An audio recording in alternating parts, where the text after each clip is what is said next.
नमस्ते, मैं हूं किशोर अजवाणी। आप देख रहे हैं देश का नंबर 1 हिंदी न्यूज चैनल। घड़ी इशारा कर रही है 9 बजे रात का वक्त। 100 बात की एक बात का 100 बात की एक बात में आज नए साल पर हुए हमले का ज़ेलेंस्की ने रूस से बदला ले लिया।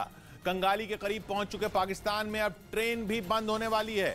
कांग्रेस की भारत जोड़ो यात्रा के बीच हरियाणा में भी पार्टी की गुटबाजी खुलकर सामने आ गई और चीन में कोरोना से रोज 25,000 लोगों की मौत का खतरा मंडराने लगा।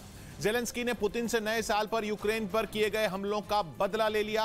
ज़ेलेंस्की की फौज ने डोनेस्क में रूसी सेना के एक ठिकाने पर हमला करके 400 सैनिकों के मारे जाने का दावा कर दिया। हालांकि रूस ने यह माना कि उस हमले में उसके 63 सैनिक ही मारे गए।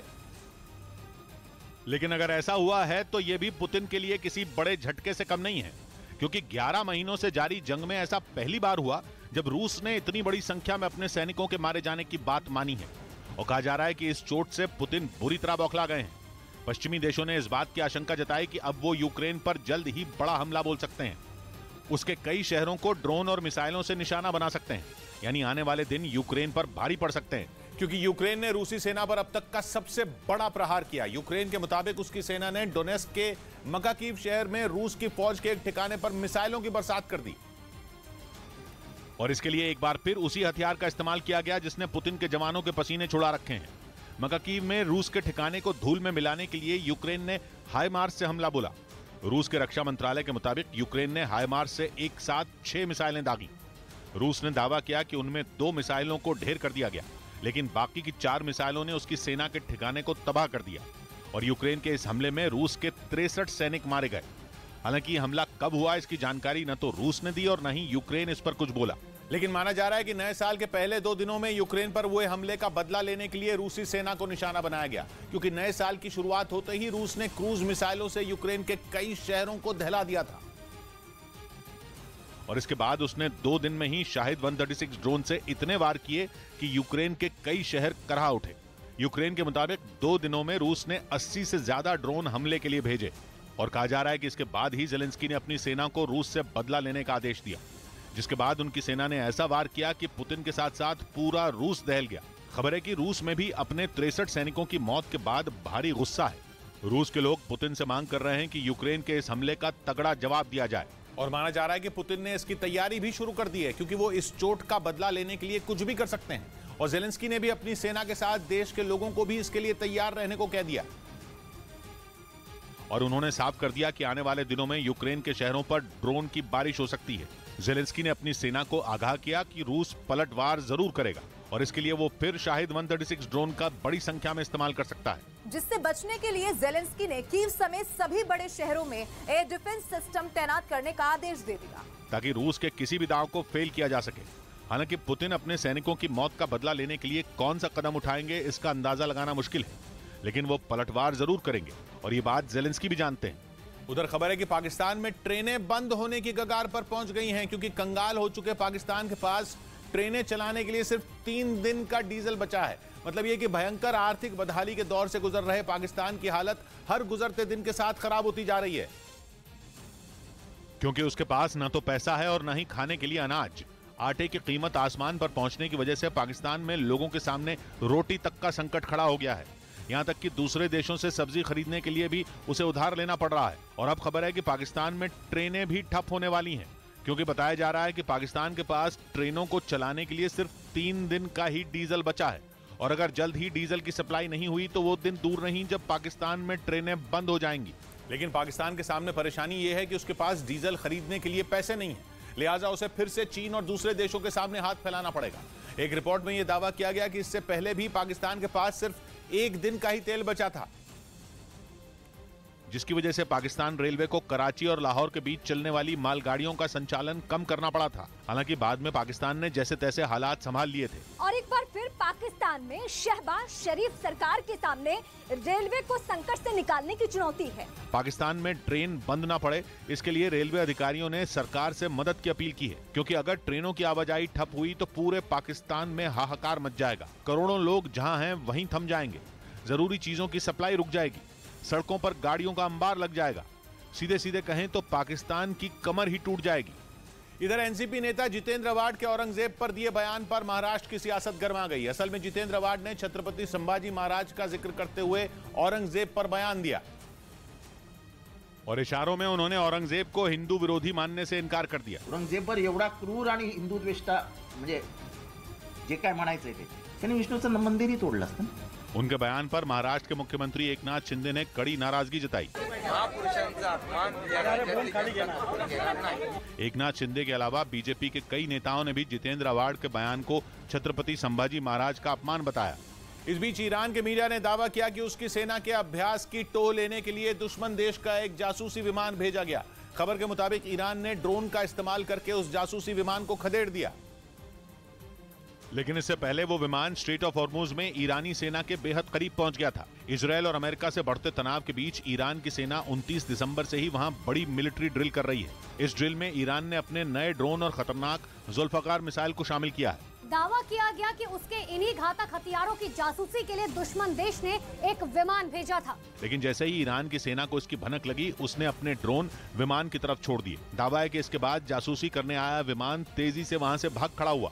हालांकि ईरान की तरफ से यह जानकारी नहीं दी गई कि वो जासूसी विमान किस देश का था, लेकिन कहा जा रहा है कि वो अमेरिका या फिर इजराइल का हो सकता है, क्योंकि दोनों ही देश इन दिनों ईरान से बुरी तरह खार खाए बैठे हैं।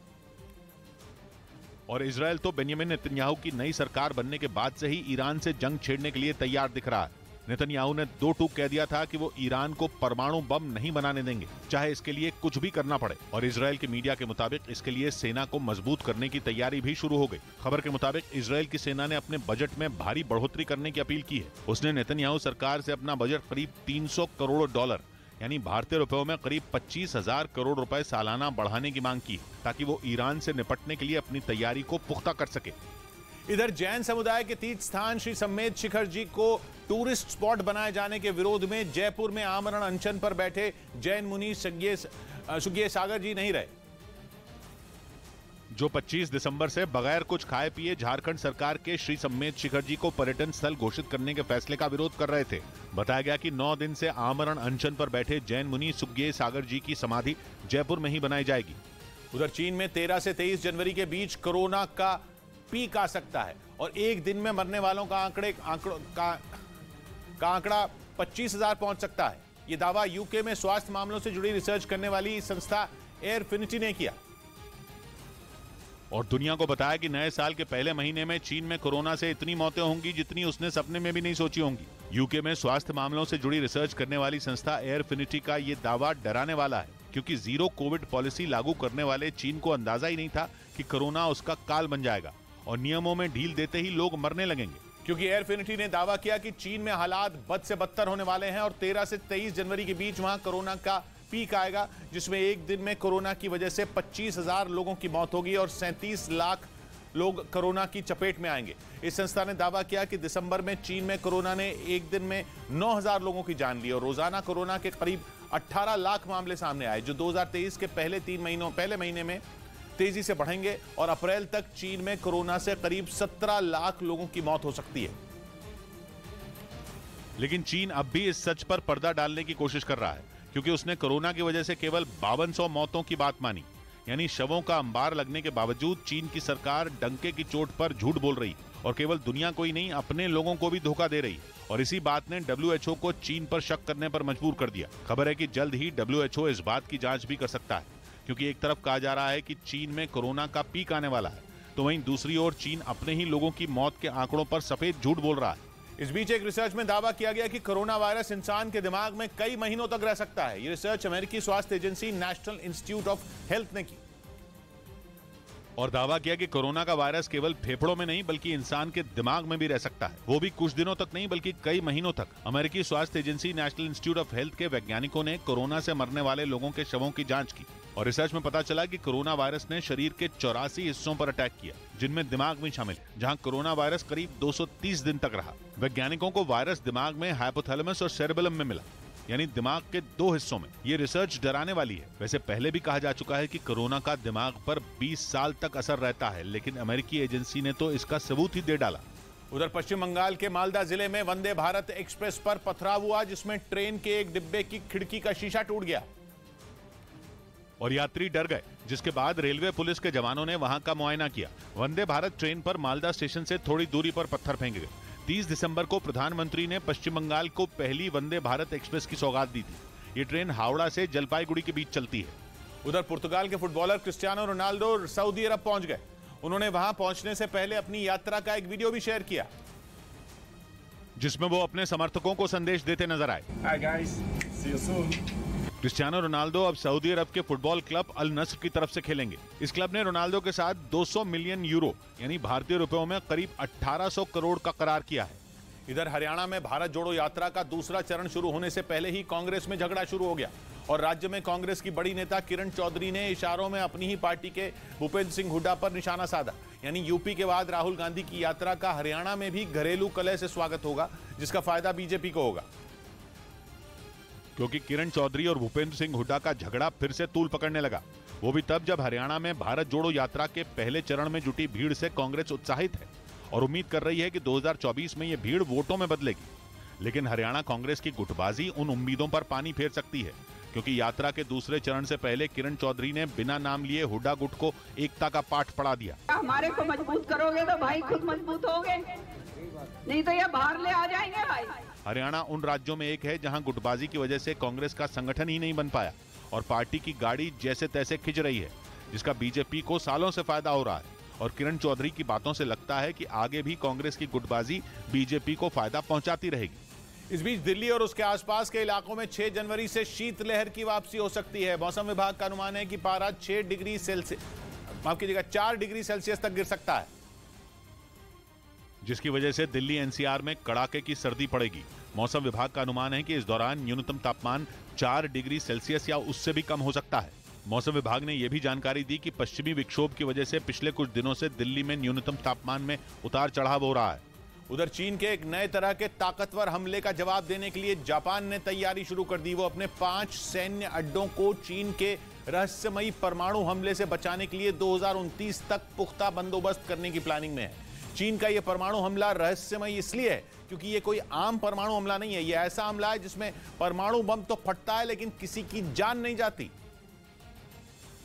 पर दुश्मन जिंदा लाश जरूर बन जाता है। इस वार को इलेक्ट्रोमैग्नेटिक पल्स स्ट्राइक यानी ईएमपी हमला कहते हैं। ईएमपी स्ट्राइक में दुश्मन को इस कदर लाचार कर दिया जाता है कि वो तुरंत नहीं बल्कि तिल तिल कर मरे। ऐसा इसलिए क्योंकि इलेक्ट्रोमैग्नेटिक पल्स स्ट्राइक सीधे इलेक्ट्रॉनिक उपकरणों पर वार करती है। इसमें परमाणु बम को वायुमंडल में बेहद ऊंचाई पर डेटोनेट किया जाता है।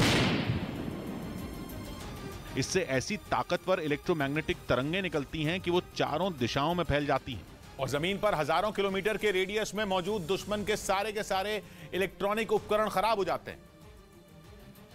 और इलेक्ट्रॉनिक आइटमों के बिना तो आज कोई काम मुमकिन ही नहीं। ईएमपी स्ट्राइक में इंटरनेट, मोबाइल फोन, टीवी और गाड़ियों से लेकर सेना के कम्युनिकेशन और रेडार सिस्टम तक तबाह हो जाते हैं। फाइटर जेट टेक ऑफ और लैंडिंग ही नहीं कर पाते क्योंकि उनके कंट्रोल रेडार काम करना बंद कर देते हैं। बड़े से बड़े हथियार बेकार हो जाते हैं क्योंकि इलेक्ट्रॉनिक उपकरणों के बिना कोई हथियार या सेंसर बनता ही नहीं। इसलिए माना जाता है कि ईएमपी हमला परमाणु हमले से ज्यादा खतरनाक है। और डर यह है कि चीन के पास इलेक्ट्रोमैग्नेटिक पल्स हथियार मौजूद हैं। बल्कि इससे भी ज्यादा डरावनी बात यह है कि चीन की नीति आत्मरक्षा नहीं बल्कि दुश्मन पर पहले वार करके उसे ढेर करने की है।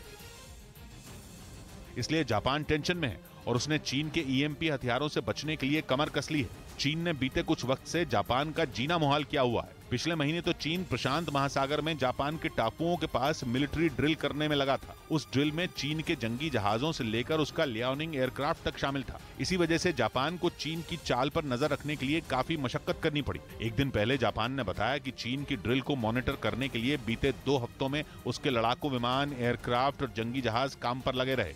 इस बीच अमेरिका में खेले जा रहे एक रग्बी मैच के दौरान एक खिलाड़ी के मैदान पर गिरते ही दर्शकों के बीच दहशत फैल गई। जमार हैमलिन नाम के खिलाड़ी दूसरी टीम के खिलाड़ी से बॉल छीनने के लिए आगे आए थे, लेकिन उन्हें इतनी जोरदार टक्कर लगी कि वो गिर पड़े। 3 नंबर की जर्सी पहने जमार हैमलिन को साथियों ने सहारा दिया और इससे पहले कि मैच दोबारा शुरू हो पाता वो अचानक पीछे की तरफ बेसुध होकर एक बार फिर गिर पड़े। मैदान पर मौजूद बाकी खिलाड़ियों और रेफरी का डर तब दुगना हो गया जब उनकी सांसें भी कुछ देर के लिए थम गईं। जिन्हें पहले तो उन्हें उनके साथियों ने संभाला, लेकिन उसके बाद उनकी हालत बिगड़ते देख अस्पताल के लिए फौरन रवाना कर दिया। बताया गया कि विपक्षी टीम के खिलाड़ी से टकराने की वजह से उन्हें सीने में जोरदार धक्का लगा जिससे वो वहीं गिर पड़े। हालांकि इस घटना के बाद लोगों में फैले डर की वजह से मैच को रद्द कर दिया गया। इधर यूपी की झांसी जेल में बंद समाजवादी पार्टी के नेता और पूर्व विधायक दीप नारायण सिंह यादव की 237 करोड़ रुपए की संपत्ति को कुर्क कर लिया गया। अखिलेश यादव ने दीप नारायण से 26 दिसंबर को झांसी जेल में जाकर मुलाकात की थी। जिसके करीब एक हफ्ते बाद झांसी में ही दीप नारायण सिंह के एक बंगले और दूसरी कई संपत्तियों को कुर्क कर लिया गया। कुल मिला के 237 करोड़ का हम लोग आज कुर्की कार्रवाई कर रहे हैं। दीप नारायण सिंह पर इससे पहले भी कुर्की की कार्रवाई की गई थी, जिसमें 130 करोड़ की संपत्ति जब्त की गई थी। उधर आंध्र प्रदेश सरकार ने एक आदेश जारी करते हुए सड़कों पर होने वाली रैलियों और जनसभाओं पर रोक लगा दी।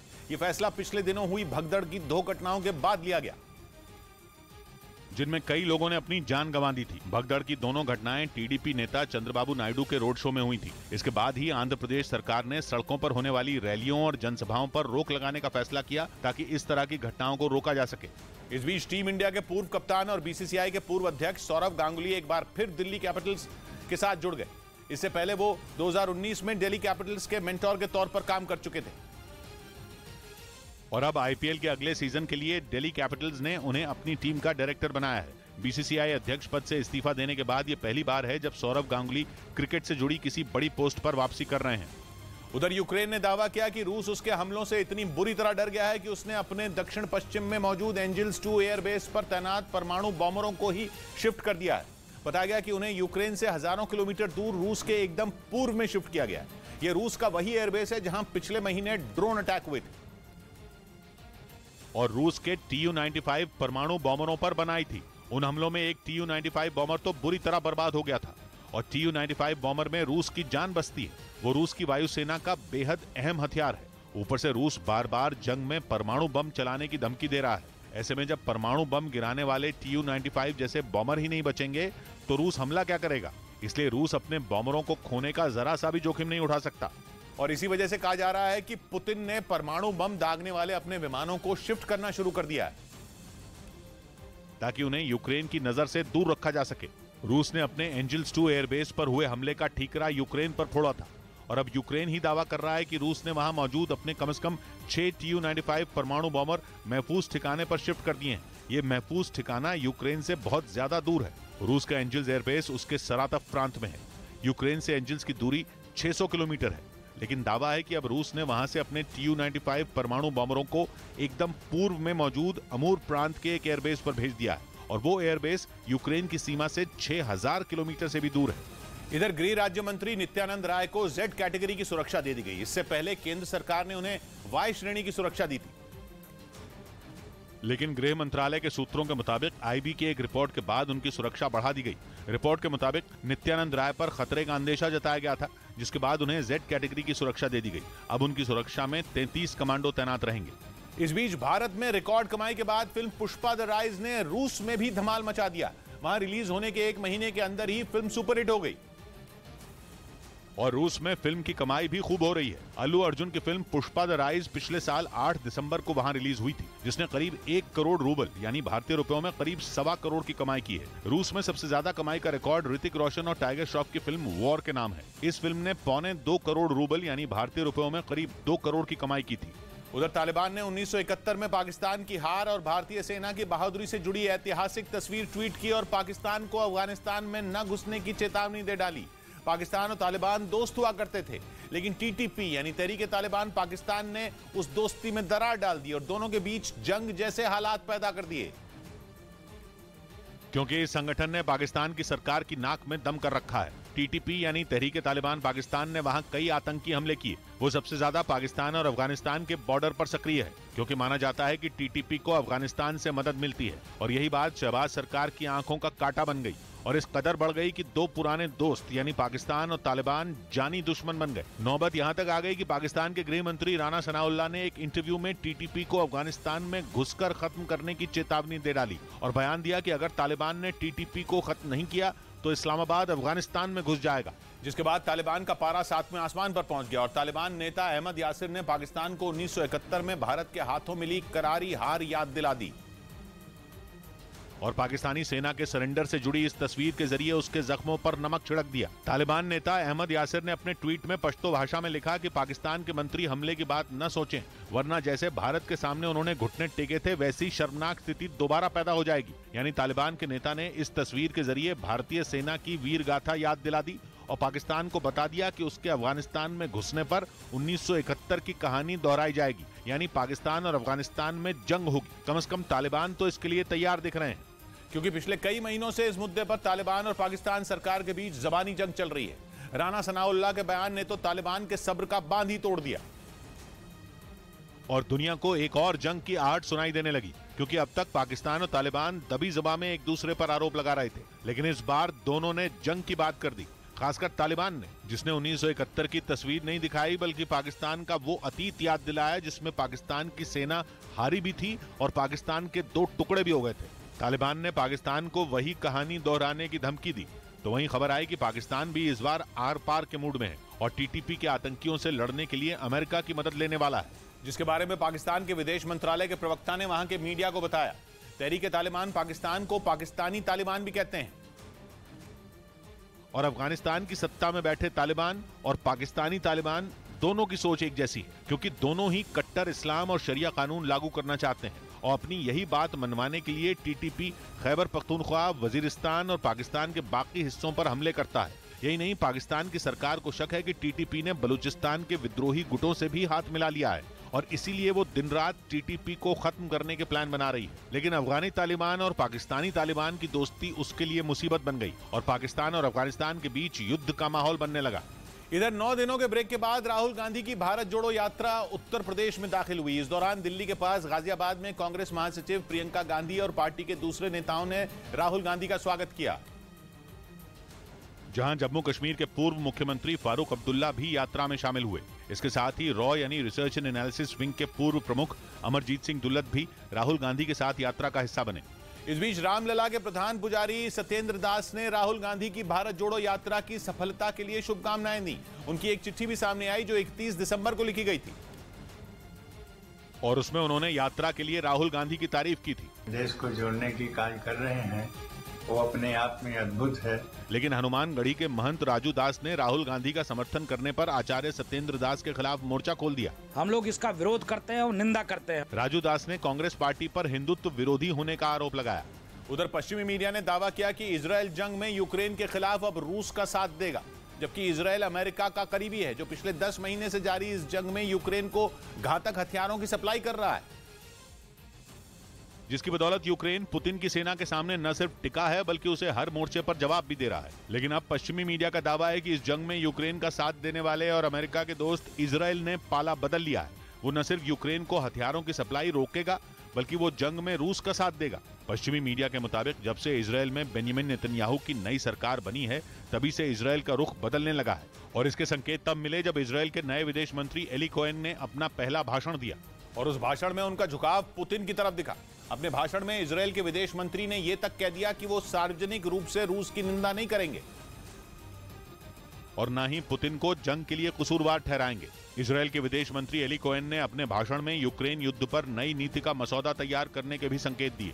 हालांकि पश्चिमी मीडिया ने यह दावा किया कि इजरायल यूक्रेन को मानवीय सहायता देना जारी रखेगा, लेकिन उसके इस बदले रुख से अंदाजा लगाया जा सकता है कि वो युद्ध में यूक्रेन के खिलाफ रूस की मदद करेगा, जो यूक्रेन के राष्ट्रपति जेलेंस्की के लिए बड़ा झटका है, क्योंकि इजरायल की पिछली सरकार रूस के खिलाफ काफी सख्त थी और वो अमेरिका के इशारे पर जंग में यूक्रेन की मदद भी कर रही थी। लेकिन बेंजामिन नेतन्याहू की सरकार बनते ही इजरायल ने पलटी मार ली।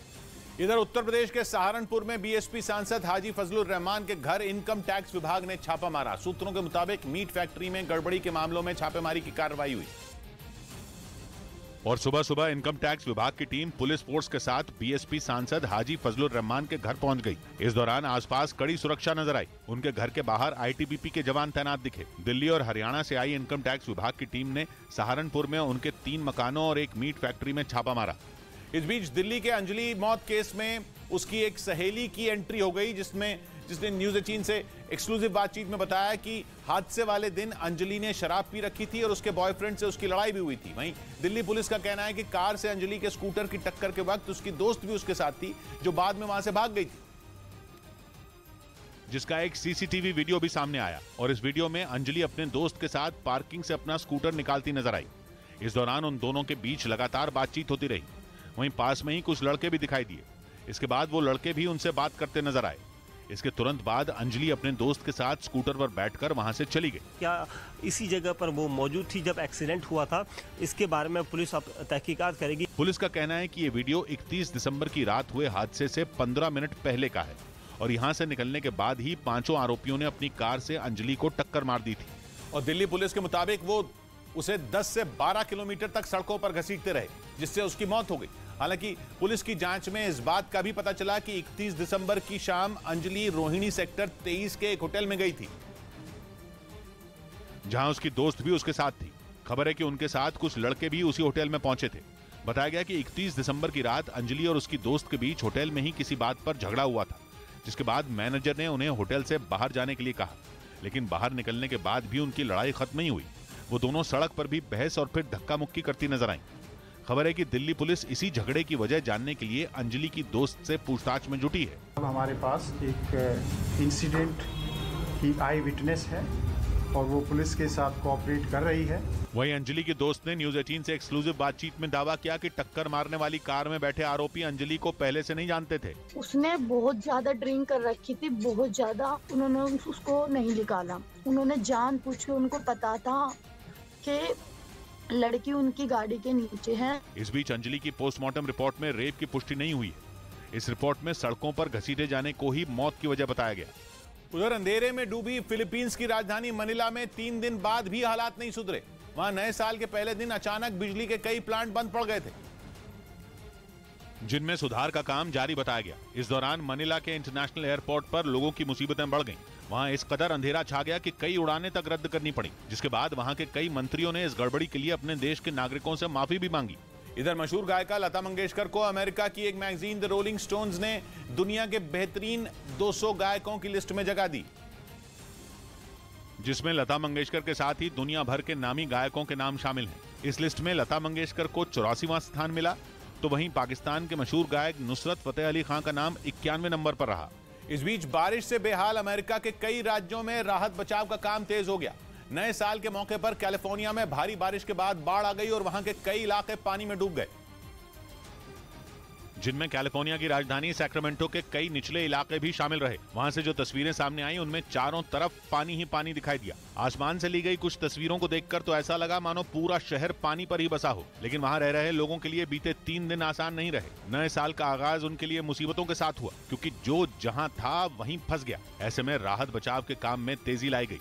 Dozens of people over the last 24 hours from the rooftop of their vehicle or from the bed of their pickup. राहत बचाव की टीम ने मुश्किल हालात में फंसे हजारों लोगों को सुरक्षित जगहों पर पहुंचाया, क्योंकि वहां के मौसम विभाग के मुताबिक बाढ़ के बाद इस हफ्ते कैलिफोर्निया के कई हिस्सों में ताकतवर तूफान तबाही मचा सकता है, जिस वजह से अगले 2 दिनों में 3.5 इंच बारिश होने का अनुमान है। साथ ही पहाड़ों पर 3 फीट बर्फ गिरने के साथ 80 किलोमीटर प्रति घंटा की रफ्तार से हवा चलने की भी आशंका है। वहां के मौसम विभाग ने अनुमान जताया कि इस हफ्ते के आखिर में तूफान फिर दस्तक दे सकता है, जबकि करीब 9000 लोग अब भी वहां ऐसे हैं जिनके घरों में बिजली की सप्लाई ठप है और वो बिना बिजली के रहने को मजबूर हैं। और अब इस हफ्ते में फिर अगर मौसम का मिजाज बदला तो वहां के हालात और बिगड़ सकते हैं। पहले ही कैलिफोर्निया के कई इलाकों में सड़कें कहीं गुम हो चुकी हैं, जिस वजह से वहां जगह जगह कई गाड़ियां बंद दिखी। इन हालात में लोगों को पानी के बीच से निकालने का काम तेज किया गया। वहां से सामने आई एक तस्वीर में फायर ब्रिगेड का एक कर्मचारी बाढ़ के बीच फंसी एक गाड़ी से एक व्यक्ति को रेस्क्यू करता नजर आया, जबकि कुछ लोगों को हेलीकॉप्टर की मदद से सुरक्षित जगहों पर ले जाया गया। वहां के हालात इस कदर बिगड़ चुके हैं कि पहाड़ों से मिट्टी खिसकने लगी है, जो लोगों के लिए और बड़ी मुसीबत लेकर आ सकती है। इधर दिल्ली में प्रधानमंत्री नरेंद्र मोदी ने 108वीं भारतीय विज्ञान कांग्रेस का उद्घाटन किया। उन्होंने वीडियो कॉन्फ्रेंसिंग के जरिए इस कार्यक्रम को संबोधित भी किया, जिसमें प्रधानमंत्री ने देश के वैज्ञानिकों की तारीफ की और यह भरोसा जताया कि आने वाले 25 साल में विज्ञान के क्षेत्र में भारत की अहम भूमिका होगी।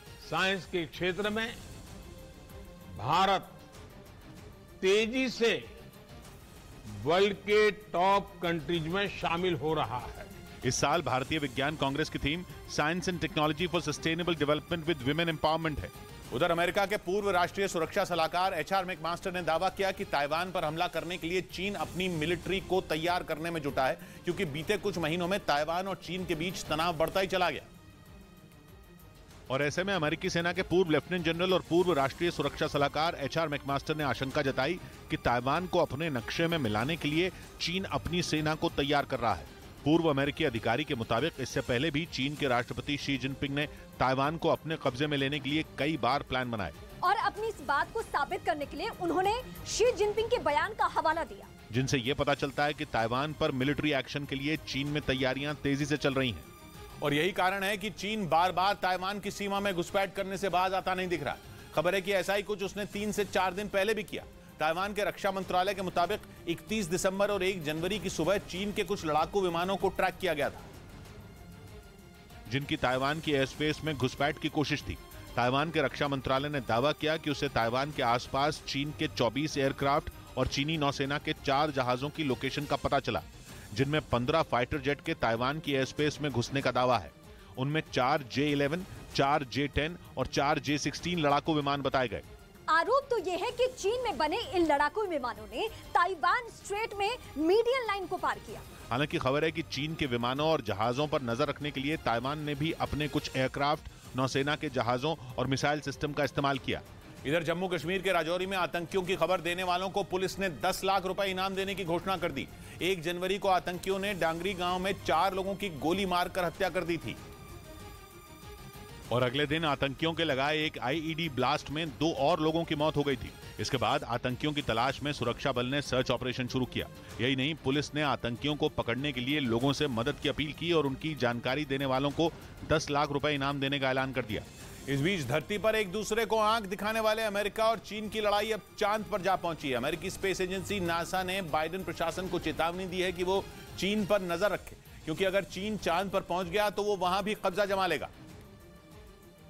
और अगर चीन ने चांद पर अपना दावा ठोक दिया तो अमेरिका के चांद से जुड़े मिशनों को जबरदस्त झटका लगेगा। ये चेतावनी नासा के एडमिनिस्ट्रेटर बिल नेल्सन ने दी। उन्होंने 2 टूक कहा कि अमेरिका और चीन के बीच वाकई स्पेस रेस चल रही है और अमेरिका को चीन को चांद पर पहुंचने से रोकना ही होगा, क्योंकि चीन रिसर्च की आड़ में चांद पर जाएगा और फिर अमेरिका को आंखें दिखाएगा। बिल नेल्सन ने यह तक कह दिया कि हो सकता है कि चीन चांद के सबसे ज्यादा संसाधनों वाले इलाके को अपना ही बता दे और फिर अमेरिका को चांद पर अपने इलाके में घुसने ही न दे। मतलब जैसे चीन दक्षिण चीन सागर को अपनी जागीर मानता है, उसी तरह वो चांद पर भी अपना अड्डा जमा सकता है। इसलिए नासा ने कहा कि अमेरिका को सतर्क रहने की जरूरत है, क्योंकि अगले 2 साल बताएंगे कि बाजी कौन मारेगा। उधर ग्रीस से बढ़ते तनाव के बीच तुर्की ने अपने सैनिकों की ट्रेनिंग का एक वीडियो जारी किया। दोनों देशों के बीच समुद्री सीमा, नेचुरल गैस और एजियन सागर के टापुओं को लेकर विवाद है, जिसकी वजह से तुर्की और ग्रीस के बीच कई बार युद्ध जैसे हालात तक बन चुके हैं। इसी बीच तुर्की ने अपने सैनिकों के ट्रेनिंग का एक वीडियो जारी किया, जिसमें एक नेवल बेस पर उसके सैनिक दुश्मन को ढेर करने का अभ्यास करते दिखाई दिए। जो वीडियो सामने आया उसमें हथियारों से लैस तुर्की के कई सैनिक नकली टारगेट पर निशाना साधने के इरादे से आगे बढ़ते दिखे। वहीं एजियन सागर में घुसपैठ से जुड़ा एक दूसरा वीडियो भी तुर्की ने जारी किया। तुर्की का आरोप है कि ग्रीस ने एजियन सागर में उसकी समुद्री सीमा में एक बोट के जरिए कुछ प्रवासियों को घुसाने की कोशिश की, जिसका पता चलते ही तुर्की की नेवी ने उन्हें वहां से खदेड़ दिया। इधर उत्तराखंड के हल्द्वानी में अवैध कब्जे के खिलाफ 5 जनवरी से शुरू होने वाला अभियान अब 10 जनवरी से शुरू होगा। इस अभियान के तहत हल्द्वानी में करीब 4000 मकानों को तोड़ा जाना है, जिन्हें सरकारी जमीन पर अवैध कब्जा करके बनाए जाने का आरोप है। नैनीताल हाईकोर्ट के आदेश के बाद उन मकानों को तोड़ने के लिए प्रशासन जोरों से तैयारी में जुटा हुआ है। हालांकि हाईकोर्ट के आदेश के खिलाफ सुप्रीम कोर्ट में भी याचिका दायर की जा चुकी है, जिस पर 5 जनवरी को सुनवाई होगी। इस बीच तेज गेंदबाज जसप्रीत बुमराह की टीम इंडिया में वापसी हो गई। जसप्रीत बुमराह पीठ की चोट की वजह से लंबे वक्त से टीम से बाहर चल रहे थे, लेकिन श्रीलंका के खिलाफ होने वाली 3 मैचों की वनडे सीरीज के लिए उन्हें टीम में शामिल कर लिया गया। पीठ की चोट की वजह से जसप्रीत बुमराह पिछले साल सितंबर से ही टीम से बाहर थे और ऑस्ट्रेलिया में हुए T20 वर्ल्ड कप में भी नहीं खेल पाए थे। इधर इमरान खान ने आरोप लगाया कि पाकिस्तान के पूर्व army chief general Qamar Javed Bajwa उन्हें प्लेबॉय समझते थे। ये बात खुद इमरान खान ने मीडिया को बताई, जिसके बाद उनके इस बयान पर सोशल मीडिया पर चर्चा तेज हो गई, जिसमें उन्होंने आरोप लगाया कि पिछले साल जनरल बाजवा ने प्रधानमंत्री रहने के दौरान उन्हें प्ले बॉय तक कह दिया था। पीटीआई यानी पाकिस्तान तहरीक इंसाफ पार्टी के अध्यक्ष इमरान खान का यह भी आरोप है कि बाजवा के इशारे पर उनकी जासूसी की जाती थी और उनके ऑडियो तक रिकॉर्ड किए जाते थे। कुछ रोज पहले ही इमरान खान के 2 अलग अलग महिलाओं के साथ सेक्स चैट का ऑडियो सामने आया था। उस दौरान ये दावा किया गया था कि एक ऑडियो में इमरान अपनी पार्टी की नेता और पूर्व महिला सांसद से बातचीत कर रहे थे। हालांकि ऑडियो की पुष्टि नहीं हो सकी थी। इमरान खान का आरोप है कि बाजवा ने ही उनके झूठे ऑडियो वायरल किए थे। इधर आर्थिक तंगी की मार झेल रहे श्रीलंका ने अपने देश में सरकारी नौकरियों के लिए नई भर्ती न करने का ऐलान कर दिया। साथ ही वहां के राष्ट्रपति रानिल विक्रमसिंघे ने मौजूदा सरकारी कर्मचारियों के रिटायरमेंट की उम्र 65 से घटाकर 60 करने का फैसला ले लिया। जानकारी के मुताबिक IMF यानी इंटरनेशनल मॉनेटरी फंड ने श्रीलंका की सरकार को नौकरियों में कटौती के साथ ही अपने देश में टैक्स की दर बढ़ाने की सलाह दी थी, ताकि श्रीलंका उससे ली कर्ज की रकम जल्द से जल्द लौटा सके। उधर अमेरिका के ओरेगन राज्य से दिल दहला देने वाला एक वीडियो सामने आया। वहां एक महिला ने 3 साल की एक बच्ची को रेलवे ट्रैक पर गिरा दिया। ये घटना 28 दिसंबर की बताई गई। और जो इसका वीडियो सामने आया उसमें साफ दिखा कि प्लेटफॉर्म पर खड़ी बच्ची को पीछे से अचानक एक महिला ने धक्का मारा, जिस वजह से वो पटरियों पर जा गिरी। 3 साल की वो बच्ची अपनी मां के साथ थी और ट्रेन आने का इंतजार कर रही थी। तभी वहीं प्लेटफॉर्म पर मौजूद उस महिला ने अचानक उसे रेलवे ट्रैक पर गिरा दिया। वो तो गनीमत रही कि प्लेटफॉर्म पर मौजूद कुछ लोगों ने उस बच्ची की जान बचा ली, नहीं तो बड़ा हादसा हो सकता था। हालांकि गिरने से बच्ची के चेहरे पर चोटें आई। इस घटना के बाद वहां की पुलिस ने आरोपी महिला को गिरफ्तार कर लिया। इस बीच पश्चिमी मीडिया ने दावा किया कि रमजान कादिरव की चेचन आर्मी के लड़ाके अब जंग से डरकर भागने लगे हैं। यूक्रेन से चोरी छिपे निकलने के बाद उनका नया अड्डा यूरोप का देश बोस्निया एंड हर्जेगोविना है, जहां से वो क्रोएशिया जाकर ईयू यानी यूरोपियन यूनियन के किसी देश में शरण लेने की फिराक में थे। बोस्निया एंड हर्जेगोविना के रक्षा मंत्री के मुताबिक कादिरव के लड़ाकों ने पुतिन पर उन्हें चारे की तरह इस्तेमाल करने का आरोप लगाया। यही वजह थी कि वो भागकर उनके देश की सीमा के करीब जमा हो गए। और उन्होंने बोस्निया एंड हर्जेगोविना को इसीलिए चुना क्योंकि वहां जाने के लिए रूस के लोगों को वीजा की जरूरत नहीं होती और वो 90 दिन तक वहां आराम से रह सकते हैं। हालांकि पश्चिमी मीडिया का दावा है कि कादिरव के लड़ाकों का प्लान क्रोएशिया में शरण लेना था, लेकिन वहां की सरकार ने उन्हें अपने देश में जगह देने से साफ इनकार कर दिया। इधर नए साल में शेयर बाजार लगातार दूसरे दिन बढ़त के साथ बंद हुआ। सेंसेक्स और निफ्टी दोनों हरे निशान पर रहे, जिसका फायदा निवेशकों को भी हुआ और उनकी संपत्ति 85,000 करोड़ रुपए बढ़ गई। सेंसेक्स 126 अंक उछलकर 61,294 पर बंद हुआ। वहीं निफ्टी 37 अंक ऊपर 18,235 पर बंद हुआ। उधर पश्चिमी मीडिया ने दावा किया कि वीगर मुसलमानों के मुद्दे पर चीन और तुर्की आमने सामने आ गए। दोनों देशों के बीच तनाव तब बढ़ गया जब चीन ने तुर्की के राजदूत को शिंजियांग प्रांत का दौरा करने की इजाजत देने से मना कर दिया, क्योंकि आरोप है कि चीन ने शिंजियांग में कई डिटेंशन कैंप बना रखे हैं जहां वो वीगर मुसलमानों पर जुल्म ढाता है। और पश्चिमी मीडिया का दावा है कि इसी वजह से जब तुर्की के राजदूत ने शिंजियांग जाने की इजाजत मांगी तो चीन ने इनकार कर दिया, जिससे नाराज तुर्की के विदेश मंत्री ने 31 दिसंबर को अंकारा में एक प्रेस कॉन्फ्रेंस कर चीनी सरकार की पोल खोल दी। उन्होंने आरोप लगाया कि चीन ने न सिर्फ तुर्की के राजदूत को शिंजियांग जाने से रोका, बल्कि उसने तुर्की के एक प्रतिनिधिमंडल को भी वहां नहीं जाने दिया ताकि वीगर मुसलमानों पर होने वाले जुल्म दुनिया के सामने न आ सके। इस बीच ओडिशा के जगत सिंहपुर में पारादीप बंदरगाह पर एक रूसी नागरिक का शव मिला। ओडिशा में पिछले 15 दिनों में रूस के 2 लोगों के शव बरामद किए जा चुके हैं, जिसकी पुलिस अभी जांच कर रही है। लेकिन इसी बीच पारादीप बंदरगाह पर एक जहाज में तीसरे रूसी नागरिक का शव बरामद किया गया। जानकारी के मुताबिक जिस आदमी की मौत हुई वो रूस के एक जहाज में चीफ इंजीनियर थे। इधर उत्तराखंड के जोशीमठ में हाइड्रो प्रोजेक्ट की वजह से लगातार जमीन खिसकने से खतरा बढ़ गया। राज्य के मुख्यमंत्री पुष्कर सिंह धामी ने एक दिन पहले ही इस मुद्दे पर चमोली के डीएम से रिपोर्ट मांगी थी, जिसके अगले ही दिन न्यूज 18 की टीम जोशीमठ के उन इलाकों में पहुंच गई जहां जमीन में दरारें पड़ने से लोग खौफ में हैं। वहां इस तरह की तस्वीर 1-2 जगह नहीं बल्कि सभी जगहों पर नजर आई। खेतों और कच्चे मकानों के साथ बड़ी बड़ी इमारतें भी खतरे की चपेट में हैं। इतना ही नहीं, न्यूज 18 के कैमरे पर कुछ डरा देने वाली तस्वीरें भी रिकॉर्ड हुई, जिनमें दिखा कि बद्रीनाथ नेशनल हाईवे का एक बड़ा हिस्सा तक धंस चुका है। इस हाईवे पर कई पुल ढहने की हालत में पहुंच चुके हैं। ढलान वाले इलाकों का तो और भी बुरा हाल है, क्योंकि वहां कभी भी जमीन खिसकने से बड़ा हादसा होने का डर है। हालांकि न्यूज 18 की टीम अपनी जान की परवाह किए बिना कई ऐसे इलाकों में भी गई जहां पैदल चलना भी जान जोखिम में डालने के बराबर है, क्योंकि जमीन में 2-2 फीट तक दरारें पड़ चुकी हैं, जो लगातार बढ़ती जा रही है। ऐसे में कभी भी वहां जमीन धंसने या खिसकने से जान जाने का डर बना हुआ है। इसी वजह से कुछ जगहों पर लोग अपने घरों में जाने की भी हिम्मत नहीं जुटा पा रहे। वो कड़ाके की ठंड में भी अलाव जलाकर बाहर सड़क पर बैठने के लिए मजबूर हैं। लोगों में के मन में भी एक डर बना हुआ है और भय का जो वातावरण है वो लगातार बढ़ता चला जा रहा है। वहां रहने वाले लोगों का आरोप है कि हाइड्रो पावर प्रोजेक्ट इस समस्या की जड़ है, जिसके तहत बनाई जा रही सुरंगों की वजह से ही जोशीमठ में जमीन खिसक रही है, जिससे लोगों का वहां रहना मुश्किल हो गया है। उधर हिजाब विरोधी प्रदर्शनों के बीच ईरान की सरकार ने महिलाओं को नई चेतावनी दे डाली। ईरान की सरकार ने आदेश जारी किया कि वहां की महिलाएं बिना हिजाब के गाड़ियों में भी सफर नहीं कर सकती।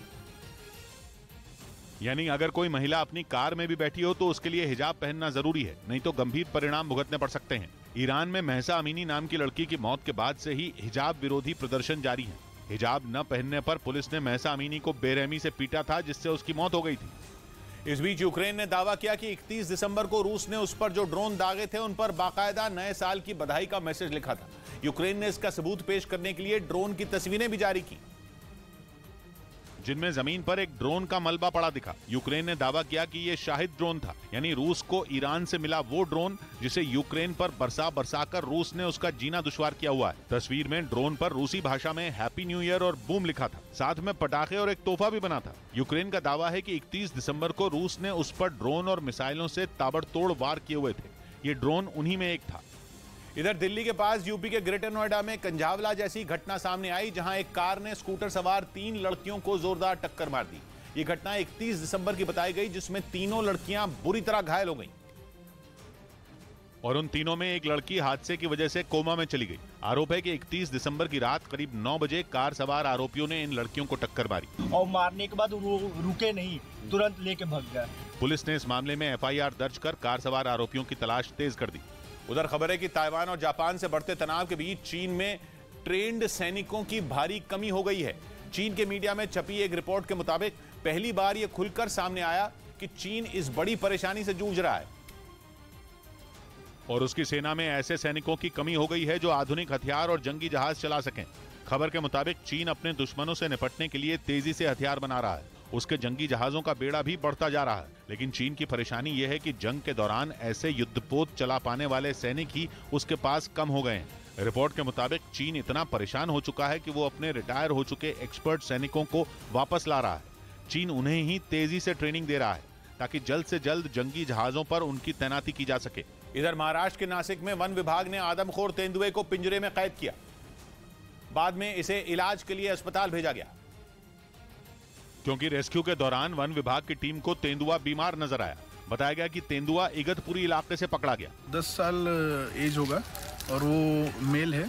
नासिक में 6 साल के बच्चे की तेंदुए के हमले में हुई मौत के बाद से वन विभाग उसकी तलाश में जुटा था। उधर विदेश मंत्री एस जयशंकर ने एक बार फिर पाकिस्तान को आईना दिखा दिया। उन्होंने हाल ही में पाकिस्तान का नाम लिए बिना कहा था कि आतंकवाद का केंद्र भारत के एकदम करीब है। और पाकिस्तान के लिए यही बातें एस जयशंकर ने यूरोपीय देश ऑस्ट्रिया में एक इंटरव्यू में भी कही। हालांकि इस दौरान इंटरव्यू लेने वाले ने पाकिस्तान को आतंकवाद का केंद्र बताने पर उन्हें टोक दिया, लेकिन विदेश मंत्री ने उसे जवाब देने में देरी नहीं की। Because you are a diplomat doesn't mean you are untruthful. I could use much harsher words than epicenter. इसके साथ ही एस जयशंकर ने संसद हमले और 26/11 मुंबई हमले का जिक्र कर पाकिस्तान की असलियत सामने रख दी। उन्होंने ऑस्ट्रिया समेत पूरे यूरोप को आतंकवाद के मुद्दे पर नसीहत भी दी। विदेश मंत्री ने दो टूक कहा कि आतंकवाद किसी एक देश की नहीं बल्कि पूरी दुनिया की समस्या है और इसीलिए दुनिया के सभी देशों को आतंकवाद से निपटने की चिंता करनी चाहिए। इस बीच बिहार के बगहा से रोंगटे खड़े कर देने वाला एक वीडियो सामने आया। वहां तेजी से आ रही एक कार ने एक आदमी को टक्कर मार दी, जो मोबाइल पर बात करते हुए सड़क पार करने की कोशिश में था। वीडियो में दिखा कि जैसे ही वो सड़क के बीचों बीच पहुंचा, दूसरी तरफ से आ रही कार ने उसे जोरदार टक्कर मार दी। इसके बाद जो हुआ, सिर्फ 2.5 मिनट के ब्रेक के बाद, मुश्किल है लेकिन वो पलटवार जरूर करेंगे और ये बात ज़ेलेंस्की भी जानते हैं। उधर खबर है कि पाकिस्तान में ट्रेनें बंद होने की कगार पर पहुंच गई हैं, क्योंकि कंगाल हो चुके पाकिस्तान के पास ट्रेनें चलाने के लिए सिर्फ 3 दिन का डीजल बचा है। मतलब यह कि भयंकर आर्थिक बदहाली के दौर से गुजर रहे पाकिस्तान की हालत हर गुजरते दिन के साथ खराब होती जा रही है, क्योंकि उसके पास ना तो पैसा है और ना ही खाने के लिए अनाज। आटे की कीमत आसमान पर पहुंचने की वजह से पाकिस्तान में लोगों के सामने रोटी तक का संकट खड़ा हो गया है। यहां तक कि दूसरे देशों से सब्जी खरीदने के लिए भी उसे उधार लेना पड़ रहा है। और अब खबर है कि पाकिस्तान में ट्रेनें भी ठप होने वाली हैं, क्योंकि बताया जा रहा है कि पाकिस्तान के पास ट्रेनों को चलाने के लिए सिर्फ 3 दिन का ही डीजल बचा है और अगर जल्द ही डीजल की सप्लाई नहीं हुई तो वो दिन दूर नहीं जब पाकिस्तान में ट्रेनें बंद हो जाएंगी। ज़ेलेंस्की ने पुतिन से नए साल पर यूक्रेन पर किए गए हमलों का बदला ले लिया। ज़ेलेंस्की की फौज ने डोनेस्क में रूसी सेना के एक ठिकाने पर हमला करके 400 सैनिकों के मारे जाने का दावा कर दिया। हालांकि रूस ने यह माना कि उस हमले में उसके 63 सैनिक ही मारे गए। लेकिन अगर ऐसा हुआ है तो यह भी पुतिन के लिए किसी बड़े झटके से कम नहीं है, क्योंकि 11 महीनों से जारी जंग में ऐसा पहली बार हुआ जब रूस ने इतनी बड़ी संख्या में अपने सैनिकों के मारे जाने की बात मानी है। और कहा जा रहा है कि इस चोट से पुतिन बुरी तरह बौखला गए हैं। पश्चिमी देशों ने इस बात की आशंका जताई कि अब वो यूक्रेन पर जल्द ही बड़ा हमला बोल सकते हैं। उसके कई शहरों को ड्रोन और मिसाइलों से निशाना बना सकते हैं, यानी आने वाले दिन यूक्रेन पर भारी पड़ सकते हैं, क्योंकि यूक्रेन ने रूसी सेना पर अब तक का सबसे बड़ा प्रहार किया। यूक्रेन के मुताबिक उसकी सेना ने डोनेस्क के मकाकीव शहर में रूस की फौज के एक ठिकाने पर मिसाइलों की बरसात कर दी। और इसके लिए एक बार फिर उसी हथियार का इस्तेमाल किया गया जिसने पुतिन के जवानों के पसीने छुड़ा रखे हैं। मकाकीव में रूस के ठिकाने को धूल में मिलाने के लिए यूक्रेन ने हाइमार्स से हमला बोला। रूस के रक्षा मंत्रालय के मुताबिक यूक्रेन ने हाइमार्स से एक साथ 6 मिसाइलें दागी। रूस ने दावा किया कि उनमें 2 मिसाइलों को ढेर कर दिया गया, लेकिन बाकी की 4 मिसाइलों ने उसकी सेना के ठिकाने को तबाह कर दिया और यूक्रेन के इस हमले में रूस के 63 सैनिक मारे गए। हालांकि हमला कब हुआ इसकी जानकारी न तो रूस ने दी और न ही यूक्रेन इस पर कुछ बोला। लेकिन माना जा रहा है कि नए साल के पहले 2 दिनों में यूक्रेन पर हुए हमले का बदला लेने के लिए रूसी सेना को निशाना बनाया गया, क्योंकि नए साल की शुरुआत होते ही रूस ने क्रूज मिसाइलों से यूक्रेन के कई शहरों को दहला दिया था और इसके बाद उसने 2 दिन में ही शाहिद 136 ड्रोन से इतने वार किए कि यूक्रेन के कई शहर करहा उठे। यूक्रेन के मुताबिक 2 दिनों में रूस ने 80 से ज्यादा ड्रोन हमले के लिए भेजे और कहा जा रहा है कि इसके बाद ही ज़ेलेंस्की ने अपनी सेना को रूस से बदला लेने का आदेश दिया, जिसके बाद उनकी सेना ने ऐसा वार किया कि पुतिन के साथ साथ पूरा रूस दहल गया। खबर है कि रूस में भी अपने 63 सैनिकों की मौत के बाद भारी गुस्सा है। रूस के लोग पुतिन से मांग कर रहे हैं कि यूक्रेन के इस हमले का तगड़ा जवाब दिया जाए और माना जा रहा है कि पुतिन ने इसकी तैयारी भी शुरू कर दी है, क्योंकि वो इस चोट का बदला लेने के लिए कुछ भी कर सकते हैं और ज़ेलेंस्की ने भी अपनी सेना के साथ देश के लोगों को भी इसके लिए तैयार रहने को कह दिया और उन्होंने साफ कर दिया कि आने वाले दिनों में यूक्रेन के शहरों पर ड्रोन की बारिश हो सकती है। ज़ेलेंस्की ने अपनी सेना को आगाह किया कि रूस पलटवार। पाकिस्तान ने आतंकी संगठन तहरीक-ए-तालिबान पाकिस्तान के खिलाफ जंग छेड़ने का ऐलान कर दिया। टीटीपी के आतंकियों के खात्मे के लिए पाकिस्तानी सेना मिलिट्री ऑपरेशन शुरू करेगी। मतलब यह कि पाकिस्तान ने सिरदर्द बन चुके इस आतंकी संगठन को मिटा देने की तैयारी शुरू कर दी, जबकि टीटीपी पाकिस्तान सरकार को उखाड़ फेंकने की कसम खा चुका है। इस आतंकी संगठन का मकसद अफगानिस्तान की तरह ही पाकिस्तान में शरीयत कानून का राज कायम करना है और इसके लिए उसने पाकिस्तान पर आतंकी हमलों की झड़ी लगा दी। नवंबर में शांति समझौता टूटने के बाद टीटीपी के आतंकियों ने पाकिस्तान के अलग अलग शहरों को निशाना बनाना शुरू किया। यहाँ तक कि उसके आतंकी इस्लामाबाद में भी घुस गए और एक आत्मघाती हमला कर पाकिस्तान की सरकार को खुलेआम चुनौती दे दी। मतलब ये कि टीटीपी अपने इरादे साफ कर चुका है कि वो पाकिस्तान से युद्ध लड़ने के लिए तैयार है। यही वजह है कि पाकिस्तान की सरकार ने इस खूंखार आतंकी संगठन से निपटने के लिए एक बड़ा फैसला ले लिया, जिसके तहत पाकिस्तान की सेना देश में फैले इस आतंकी संगठन तहरीक-ए-तालिबान पाकिस्तान के खिलाफ अब तक का सबसे बड़ा मिलिट्री ऑपरेशन शुरू करेगी। क्योंकि पाकिस्तान ये अच्छी तरीके से जानता है कि इस वक्त अगर टीटीपी को नहीं रोका गया तो वो दिन दूर नहीं जब पाकिस्तान पर आतंकियों का राज होगा। इसलिए पाकिस्तान की एनएससी यानी नेशनल सिक्योरिटी कमेटी ने उस मिलिट्री ऑपरेशन को मंजूरी दे दी, जिसके तहत देश भर में टीटीपी के आतंकियों को घेर कर मारा जाएगा। ये एक्शन प्लान 2014 के उसी ऑपरेशन का हिस्सा है जो पेशावर में आर्मी स्कूल पर हुए हमले के बाद शुरू किया गया था और 2014 में हुए उस आतंकी हमले में 140 से ज्यादा बच्चों की मौत हो गई थी। इस हमले को भी पाकिस्तान का तालिबान कहे जाने वाले आतंकी संगठन टीटीपी ने ही अंजाम दिया था, जिसके बाद पाकिस्तान ने इस आतंकी संगठन के खिलाफ सैन्य अभियान शुरू किया था और अब पाकिस्तान उसी ऑपरेशन को एक बार फिर शुरू करने की तैयारी में है। एक रिपोर्ट के मुताबिक टीटीपी से निपटने के लिए एनएससी की मीटिंग में प्रधानमंत्री शहबाज शरीफ भी मौजूद थे।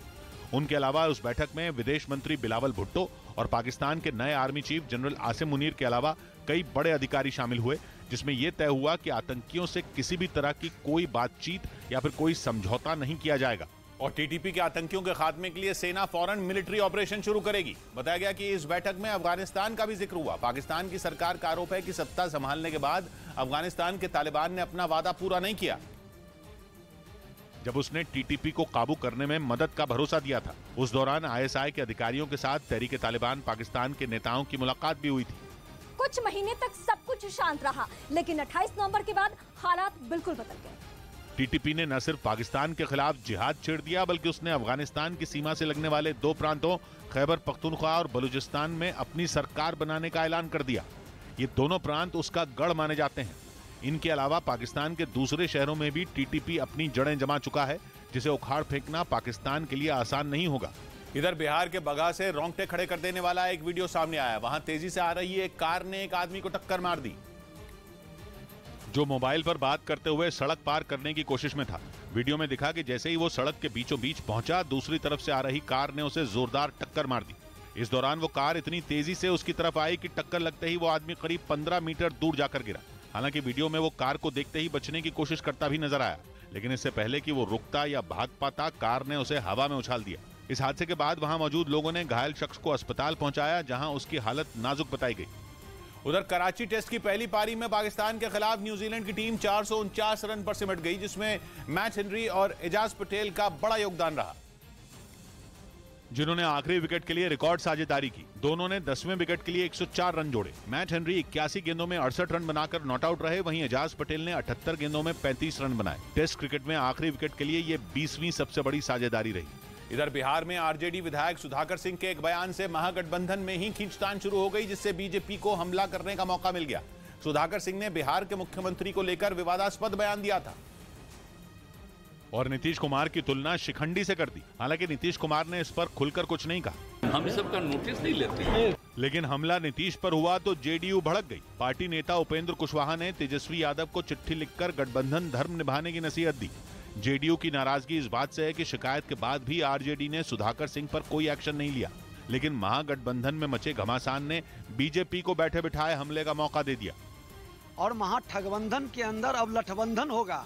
सुधाकर सिंह आरजेडी के प्रदेश अध्यक्ष और लालू यादव के करीबी जगदानंद सिंह के बेटे हैं। इस बीच मुंबई में 7000 रेजिडेंट डॉक्टरों की हड़ताल दूसरे दिन भी जारी रही, जिसका असर सरकारी अस्पतालों पर भी दिखने लगा।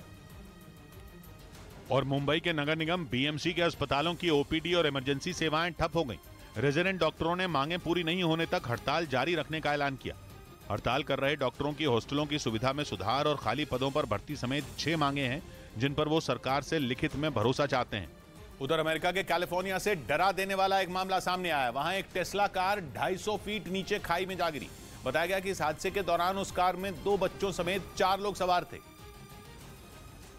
जिनकी जान बचाने के लिए फौरन राहत बचाव की टीम हादसे की जगह पर पहुंची। लेकिन जिस हालत में वो गाड़ी मिली, उसे देखकर ये कहना मुश्किल था कि इस हादसे में किसी की जान बची भी होगी, क्योंकि वो गाड़ी हाईवे से गुजरते वक्त 250 फीट गहरी खाई में गिर गई और वो कई बार पलटने की वजह से पूरी तरह चकनाचूर हो गई। यही कारण रहा कि कार में सवार 4 लोग बुरी तरह जख्मी हो गए। हालांकि गनीमत ये रही कि रेस्क्यू टीम के उनके पास पहुंचने तक उन लोगों की सांसें चल रही थी। लेकिन जिस जगह ये हादसा हुआ वहां तक पहुंचना इतना आसान नहीं था। यही कारण रहा कि इस हादसे में जख्मी हुए लोगों को रेस्क्यू करने में कई घंटे लग गए। लेकिन राहत बचाव की टीम ने भी हार नहीं मानी और उन लोगों की जान बचाने के लिए एक हेलीकॉप्टर की मदद ली। जो तस्वीरें सामने आई उनमें दिखा कि एक रस्सी के जरिए एक कर्मचारी नीचे उतरा और उसने उस कार में फंसे 2 लोगों को बाहर निकाला। इसी तरह टेस्ला में सवार दोनों बच्चों को भी एम्बुलेंस की मदद से अस्पताल भेजा गया। बताया गया कि इस हादसे में कार में सवार सभी लोग सुरक्षित रहे, जिनका इलाज जारी है। इधर पंजाब के अमृतसर में बीएसएफ ने एक घुसपैठिए को मार गिराया। पाकिस्तान से आया ये घुसपैठिया भारत में घुसने की फिराक में था, लेकिन सीमा पर तैनात जवानों ने गश्त के दौरान उसे देख लिया और भारत में दाखिल होने से पहले ही घुसपैठिए को ढेर कर दिया गया। उसके पास से एक बंदूक भी बरामद हुई। इस घटना के बाद बीएसएफ जवानों ने इलाके में सर्च ऑपरेशन चलाया। उधर ईरान ने एक बार फिर धमकी दी कि वो अपने कमांडर कासिम सुलेमानी की मौत का बदला लेकर रहेगा। वहां की सेना ने चेतावनी भरे अंदाज में कहा कि सुलेमानी की मौत पर ईरान के लोगों का गुस्सा शांत नहीं हुआ है और इसीलिए ईरान जल्द ही इसका बदला लेगा। जनरल कासिम सुलेमानी की 3री बरसी पर ईरान की सेना ने अपने दुश्मनों और खासकर अमेरिका को सबक सिखाने की बात कही। कासिम सुलेमानी 2 जनवरी 2020 को इराक में अमेरिकी ड्रोन हमले में मारे गए थे और उस वक्त अमेरिका के राष्ट्रपति डोनाल्ड ट्रंप थे। तब खबर यह सामने आई थी कि ईरान अमेरिका के कई अधिकारियों को जान से मारने की फिराक में है और उस साजिश की अगुवाई सुलेमानी कर रहे हैं। इसी के बाद अमेरिकी ड्रोन हमले में सुलेमानी की मौत हो गई थी। इस बीच खबर है कि सुलेमानी की बरसी पर ईरान अमेरिका के ठिकानों को निशाना बना सकता है। इस बीच बीसीसीआई को अपने एक ट्वीट की वजह से सोशल मीडिया पर ट्रोल होना पड़ा, जिसमें जम्मू कश्मीर की प्लेइंग 11 टीम के सिर्फ 4 खिलाड़ियों के नाम का जिक्र था, जिसके बाद सोशल मीडिया पर बीसीसीआई को ट्रोल किया जाने लगा। बीसीसीआई के ट्वीट के स्क्रीनशॉट भी शेयर किए गए, जिसमें प्लेइंग 11 के सिर्फ 4 खिलाड़ियों के नाम थे। बाद में बोर्ड ने अपने ट्विटर हैंडल पर गलती को सुधारते हुए सभी खिलाड़ियों के नामों को शामिल किया। इधर उत्तर प्रदेश के बुलंदशहर में 2 महीने बाद पुलिस ने गहनों में लूट कर की दुकान में लूट करने वाले 2 बदमाशों को मार गिराया। पुलिस के मुताबिक एक दिन पहले जिले की 2 अलग-अलग जगहों पर दोनों बदमाशों से मुठभेड़ हुई थी, जिसमें वो मारे गए।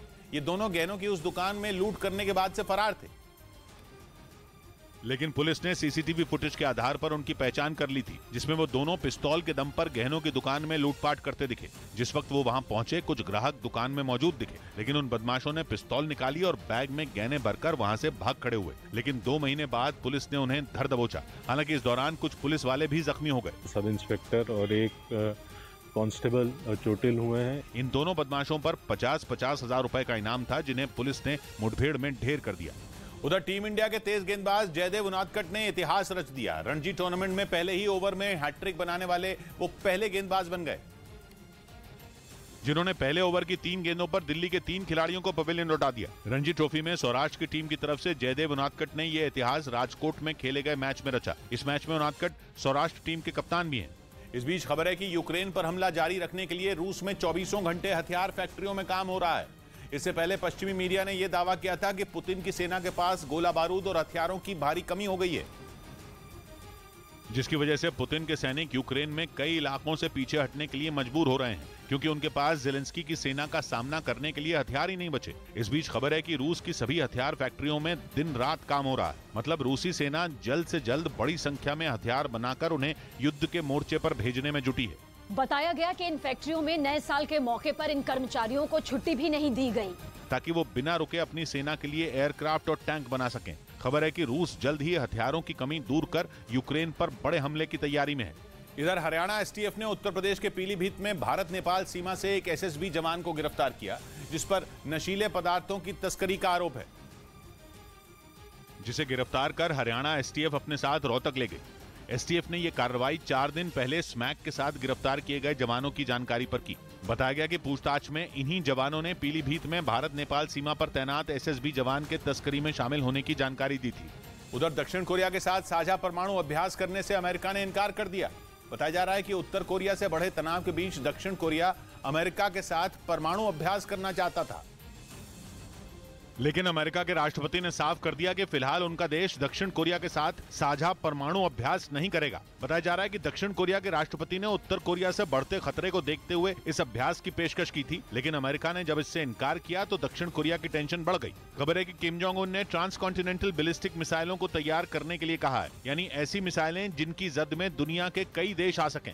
लेकिन किम जोंग उन के इस आदेश के बाद भी अमेरिका ने दक्षिण कोरिया के साथ साझा परमाणु अभ्यास करने में दिलचस्पी नहीं दिखाई। दक्षिण कोरिया के मीडिया का दावा है कि किम जोंग उन परमाणु हथियारों को बढ़ाने की तैयारी में है, और खबर है कि इसके लिए उनके पास मिसाइलों को बनाने में इस्तेमाल होने वाली सारी चीजें मौजूद हैं। दक्षिण कोरिया के मीडिया के मुताबिक उत्तर कोरिया के पास पिछले साल सितंबर तक करीब 20 से 30 परमाणु हथियार थे, लेकिन दावा है कि अब उनकी संख्या नवंबर तक बढ़कर 60 हो सकती है। कुछ दिनों पहले ही किम जोंग उन अपनी बेटी के साथ एक हथियार गोदाम में KN-23 बैलिस्टिक मिसाइलों का निरीक्षण करते नजर आए थे। दक्षिण कोरिया के मीडिया का दावा है कि उत्तर कोरिया तेजी से खतरनाक मिसाइलों की संख्या बढ़ा रहा है। इधर गुजरात के द्वारका में ओखा समंदर तट पर कोस्ट गार्ड के जवानों ने मॉक ड्रिल की, जिसका मकसद समंदर के जरिए होने वाले नशीले पदार्थों और हथियारों की तस्करी को रोकना था। और मॉक ड्रिल के दौरान जवान पूरी तरह मुस्तैद नजर आए। बंदूकों से लैस कोस्ट गार्ड के जवान एक तरफ गश्त करते दिखे तो दूसरी तरफ समंदर तट की निगरानी भी करते नजर आए। मॉक ड्रिल के दौरान समंदर में किसी संदिग्ध नाव, हथियार या तस्कर को कैसे पकड़ना है, इसका भी उन्होंने अभ्यास किया। इस बीच पश्चिमी मीडिया ने दावा किया कि डोनेस्क में रूसी सेना ने यूक्रेन के कब्जे वाले इलाके में मिसाइल दाग दी। बताया गया कि इस मिसाइल हमले में एक आइस हॉकी स्टेडियम बर्बाद हो गया, जबकि उसी के ठीक बगल में लाइव रिपोर्टिंग कर रहे एक पत्रकार ने भागकर अपनी जान बचाई। इस हमले का जो वीडियो सामने आया उसमें वो रिपोर्टर आइस हॉकी स्टेडियम के बाहर रिपोर्टिंग करता नजर आया, लेकिन तभी वहां जोरदार धमाका हो गया।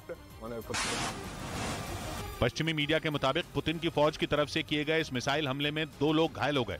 बताया गया कि जंग शुरू होने के बाद से अब तक रूसी सेना ने यूक्रेन के अलग अलग शहरों में 5 आइस हॉकी स्टेडियम को तबाह किया।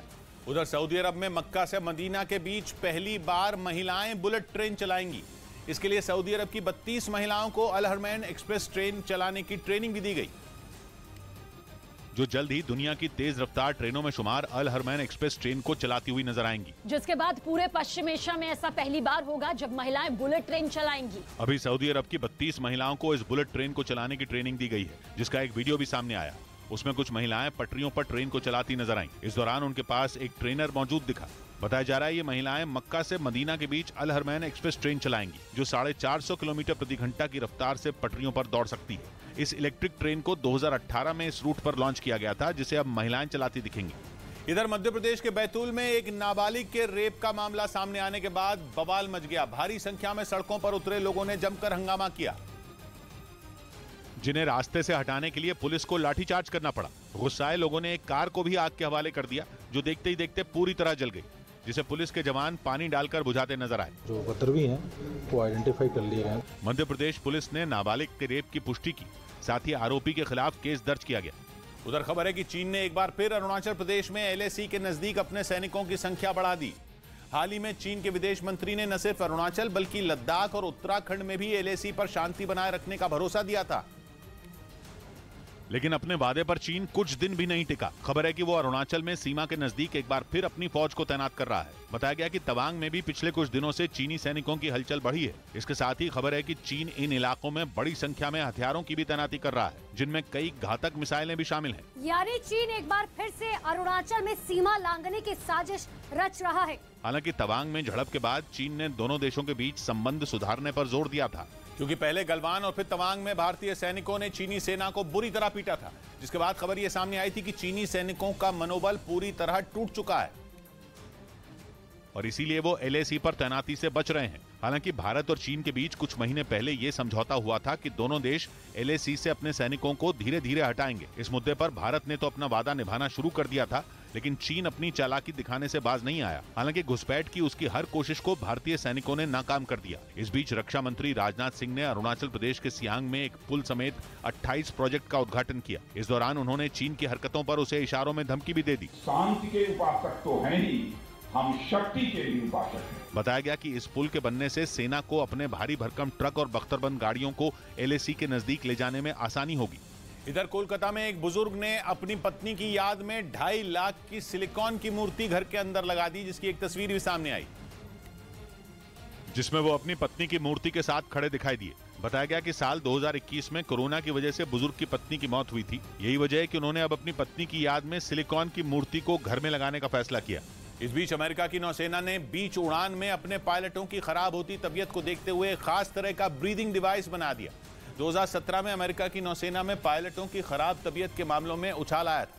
5 साल की जांच के बाद अमेरिकी नेवी ने पायलटों की जान बचाने के लिए डिवाइस बना डाला, जिसका नाम है मास्क ऑन ब्रीदिंग डिवाइस। अमेरिकी नौसेना के पायलट इस डिवाइस को पहनकर मिशन पर नहीं निकलेंगे, बल्कि उसे पहनकर पायलटों को ट्रेनिंग कराई जाएगी। इस डिवाइस को पहनकर पायलट को बीच उड़ान में होने वाली दिक्कतों का सही अंदाजा लग सकेगा। उसे वो परेशानियां महसूस करने का मौका मिलेगा जो कि कई बार उड़ान के दौरान झेलनी पड़ती हैं। हजारों फीट की ऊंचाई पर प्लेन उड़ाते वक्त ऑक्सीजन की कमी और हवा का दबाव कम होने की वजह से तेज सिरदर्द हो सकता है, चक्कर आने लगते हैं। कई बार तकलीफ इतनी ज्यादा बढ़ जाती है कि पायलटों की जान पर ही बनाती है। लेकिन अमेरिकी नेवी के नए ट्रेनिंग डिवाइस से पायलट ऐसे हालात से निपटने की तैयारी पहले ही कर सकेंगे। इधर महाराष्ट्र के भिवंडी में प्रदर्शन के दौरान पाकिस्तान के समर्थन में नारे लगने के बाद पुलिस ने कई लोगों को हिरासत में ले लिया और उन्हें अपने साथ थाने लेकर गई। आरोप है कि भिवंडी शिक्षण सुधार समिति ने कुछ बच्चों को एक स्कूल से बाहर निकाल दिया, जिससे नाराज बच्चे महानगर पालिका के सामने कुछ लोगों के साथ प्रदर्शन कर रहे थे। लेकिन तभी एक बच्चे ने पाकिस्तान के समर्थन में नारे लगा दिए। पाकिस्तान है, पाकिस्तान जिंदाबाद, पाकिस्तान जिंदाबाद। हालांकि जैसे ही इसकी जानकारी पुलिस को मिली, उसने तुरंत कार्रवाई की। सभी आंदोलनकर्ता को हमने कब्जे में लिया है। पुलिस ने आरोपियों के खिलाफ केस दर्ज कर लिया और मामले की जांच में जुट गई। उधर चीन में लोगों को नए साल का जश्न मनाने से रोकना पुलिस वालों को भारी पड़ गया। वहां कोरोना के बढ़ते मामलों की वजह से पुलिस ने लोगों को तितर-बितर करने की कोशिश की, लेकिन वो लोग वहां से जाने के बजाय ऐसा भड़के कि पुलिस की कार को घेर कर उसके ऊपर जा खड़े हुए। वहां से आए वीडियो में कुछ लोग तो कार के ऊपर चढ़कर उसके शीशे को लात मारकर तोड़ने की कोशिश करते भी नजर आए और जब इससे भी मन नहीं भरा तो उन्होंने उस कार पर पटाखे रखकर उनमें आग लगा दी। इस दौरान एक लड़का पुलिस की कार पर चढ़कर नाचता नजर आया, जिसके लिए वहां जुटी भीड़ तालियां बजाती दिखी।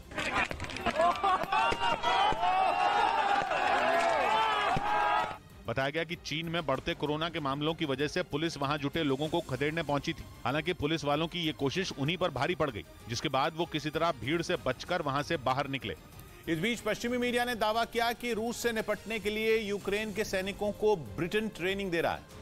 खबर है कि ब्रिटेन की सेना यूक्रेन के जवानों को आमने सामने की लड़ाई लड़ने के लिए तैयार कर रही है, जिसके लिए यूक्रेन के 10,000 से ज्यादा सैनिक दिन रात पसीना बहा रहे हैं। पश्चिमी मीडिया के मुताबिक ब्रिटेन की फौज खासतौर पर उन्हें खून जमा देने वाली सर्दी में भी रूस से लोहा लेने की तैयारी करा रही है। इसके अलावा उन्हें दुश्मन की सुरंगों में घुसकर उन पर कब्जा करने की ट्रेनिंग भी दी जा रही है, ताकि किसी भी मोर्चे पर यूक्रेन कमजोर न पड़े।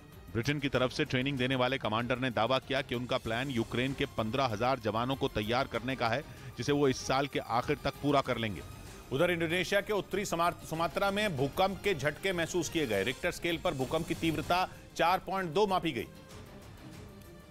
हालांकि कोई हताहत नहीं हुआ। एक दिन पहले इंडोनेशिया के सुमात्रा में भूकंप शाम 4 बजे आया। पिछले साल 21 नवंबर को भी इंडोनेशिया में भूकंप के तेज झटके महसूस किए गए थे। इधर महाराष्ट्र के सांगली में छत्रपति शिवाजी महाराज के पुतले को हटाए जाने के विरोध में कुछ लोग सड़कों पर उतर आए और जिस जगह से पुतला हटाया गया वहां रास्ते को रोककर बैठ गए, जिन्हें वहां से हटाने की पुलिस ने कोशिश की, लेकिन जब वो प्रदर्शनकारी नहीं माने तो पुलिस ने उन पर हल्के बल का इस्तेमाल किया। पुलिस वालों ने कुछ लोगों को डंडे मारे तो कुछ को धक्का देकर वहां से हटाया। इससे पहले वो लोग सड़क पर बैठकर नारेबाजी करते नजर आए, जिस वजह से वहां गाड़ियों की लंबी कतार लग गई। बताया गया कि इन लोगों ने एक दिन पहले ही वहां छत्रपति शिवाजी महाराज का पुतला लगाया था, जिसे प्रशासन की तरफ से हटा दिया गया, जिसके बाद इलाके में धारा 144 लागू कर दी गई। लेकिन ये बात इन लोगों के गले से नीचे नहीं उतरी और वो पुलिस वालों से भिड़ गए। इस मामले में पुलिस ने बीजेपी जिला अध्यक्ष समेत कई प्रदर्शनकारियों को हिरासत में ले लिया। उधर चीन और पाकिस्तान से तनाव के बीच भारतीय सेना की क्षमता बढ़ाने का फैसला किया गया और सेना में टूथ टू टेल रेशियो ठीक करने का काम शुरू हो गया। यूक्रेन जंग ने दुनिया को सिखा दिया कि हर देश की सेना को अपनी ताकत कई गुना बढ़ाने की जरूरत है और भारत ने भी ये सबक सीखकर अपनी सेना को नए सिरे से मजबूत करना शुरू कर दिया, जिसके लिए टूथ टू टेल रेशियो पर फोकस किया गया। क्योंकि अगर ये रेशियो सही हो गया तो चीन और पाकिस्तान का भारत की सेना से टकराना मुश्किल हो जाएगा। क्योंकि टूथ टू टेल रेशियो ठीक करने का मतलब बॉर्डर पर दुश्मन से सीधा टकराने वाले सैनिकों और उन तक मदद पहुंचाने वाले सैनिकों दोनों को अपग्रेड करना है। आसान शब्दों में कहें तो इस रेशियो में टूथ का मतलब सेना की वो टुकड़ियां हैं जो सीधे लड़ाई लड़ती हैं, जबकि टेल का मतलब सीधी लड़ाई लड़ने वाली टुकड़ियों को सपोर्ट देने वाली सेना की दूसरी टुकड़ियां हैं, जिन्हें अपग्रेड किया जा रहा है। आमतौर पर सीमा पर तैनात सैनिकों की संख्या उन तक मदद पहुंचाने वाले सैनिकों की संख्या से ज्यादा होती है, लेकिन आने वाले दिनों में मदद पहुंचाने वाले सैनिकों की संख्या बढ़ाई जा सकती है, क्योंकि उनका रोल भी उतना ही अहम है जितना बॉर्डर पर तैनात सैनिकों का। भारत की सेना दुनिया की सबसे बड़ी सेनाओं में एक है, जिसमें करीब 12 लाख सैनिक हैं। रही बात टूथ टू टेल रेशियो की, तो भारतीय सेना की हर डिवीजन में करीब 27,000 सैनिक हैं, जिनमें 18,000 बॉर्डर पर तैनात रहते हैं और 9,000 उनकी मदद करते हैं। यानी भारतीय सेना की हर डिवीजन में 9,000 सैनिक टेल की भूमिका में हैं, जो पाकिस्तान और चीन जैसे देशों से कहीं ज्यादा है, क्योंकि पाकिस्तान में यह आंकड़ा करीब 2300 और चीन में करीब 1200 है। यानी इन देशों में सेना की बैकबोन माने जाने वाले सैनिकों पर ध्यान ही नहीं दिया जाता, जबकि भारत का फोकस इसी पर है। इधर उत्तर प्रदेश के कानपुर में सरकारी जमीन पर अवैध रूप से कब्जा कर बनाए गए मकानों को प्रशासन ने बुलडोजर चलाकर मिट्टी में मिला दिया, जिसे रोकने के लिए कुछ महिलाएं तो बुलडोजर के आगे ही लेट गई। आरोप है कि सरकारी जमीन को कुछ लोगों ने बेचकर उन पर घर बना लिए, जिसके बाद उसे खाली कराने का आदेश जारी होते ही वहां हंगामा मच गया। आरोप है कि कुछ लोगों ने सरकारी जमीन को फर्जीवाड़ा करके बेच दिया था, जिसके बाद उसे खरीदने वाले लोगों ने वहां निर्माण शुरू कर दिया। इसी अवैध निर्माण को तोड़ने के लिए बुलडोजर चलाया गया, लेकिन वहां इस दौरान जमकर बवाल हुआ। कुछ शहद में दिया जा रहा है, खून ठंडा किया जा रहा है। कुछ शहद में दिया जा रहा है, खून ठंडा किया जा रहा है। 100 बात की एक बात कही विजय ने, मुट्ठियों में बंधे सब्र का इम्तिहान फिर लिया जा रहा है। मिलते हैं कल, घड़ी जब इशारा करेगी 9 बजे रात का, वक्त फिर होगा 100 बात की एक बात का।